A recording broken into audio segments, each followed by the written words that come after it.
এখন ফুলনিৰ বাগিচাৰ কণা কণা হবিনে মোৰ মালিতা তোকে ভাবি লিখো কবিতা জাননে জাননে যাদৰে ঐ বিচনাত মোৰ যৌৱনৰে জিলাতে এটি সৰু ঘৰ খেৰ পথাৰে সাজিমে মই তোৰে লগতে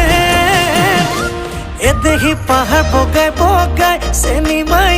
কপ ফুল নানো গৈ চেনি মাই খোপাতে দিবলৈ বুলি